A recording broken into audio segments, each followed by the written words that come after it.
দেখুন, চট্টগ্রামের খাগড়াছড়ি পার্বত্য অঞ্চলে একটি বিপজ্জনক ঘটনা ঘটেছে, যেখানে দেখা যায় অনেকগুলো পর্যটক ঘুরতে গিয়ে তারা একটি অনেক বড় কিং কোবরা দেখতে পান এবং সাথে সাথে বাংলাদেশ সেনাবাহিনীকে তারা কল করেন এবং কল পেয়ে সেনাবাহিনীর একটি চৌকস টিম সেখানে হাজির হয় এবং হাজির হওয়ার পরে তারা সেই সাপটিকে ধরার চেষ্টা করছেন।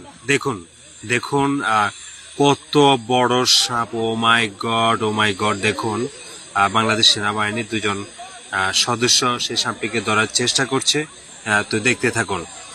আসলে পার্বত্য অঞ্চলগুলো খুবই ও মাই গড কত বড় সাপ! দেখুন, এটা কমপক্ষে 10 থেকে 12 হাত লম্বা হতে পারে এবং কি পরিমাণ মোটা ভালোভাবে একটু খেয়াল করুন। যেটা বলছিলাম, পার্বত্য অঞ্চলগুলো আসলে বর্ষার সময় একটু বিপজ্জনকই হয়, কারণ বিভিন্ন স্থানে পানি জমে থাকে, যেখানে সাপরা ভালোভাবে চলাফেরা করতে না পারার কারণে তারা লোকারণ্যে চলে আসে, যেখানে মানুষজন বসবাস করে, মানুষের বসতির স্থাপনে তারা চলে আসে। তো দেখুন এই সাপটি কত বিশাল এবং এটা কতটা বিপজ্জনক ছিল। আসলে বাংলাদেশ সেনাবাহিনী খুবই হেল্পফুল। তারা প্রত্যেকটি কাজে মানুষকে এমনভাবে সহযোগিতা করে, যেটা আসলে তাদেরকে ধন্যবাদ না দিয়ে পারলাম না। দেখুন, পার্বত্য অঞ্চলে আসলে সবসময় তাদের এমন সহযোগিতা থাকে এবং তারা মানুষকে এভাবে সহযোগিতা দিয়ে যায়।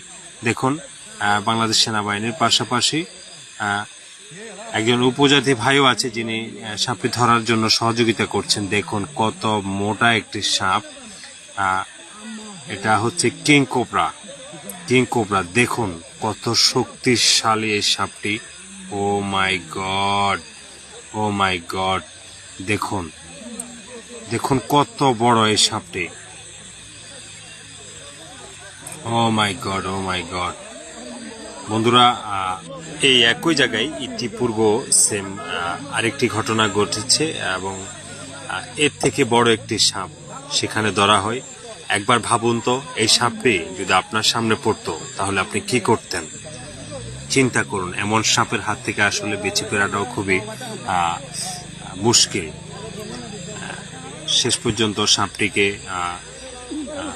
একটি ব্যাগের মধ্যে ঢোকানো হচ্ছে, যেটাতে করে তারা এই সাপটিকে চিড়িয়াখানায় নিয়ে যাবে। প্রাণী সম্পদ অধিদপ্তরের অধীনস্থ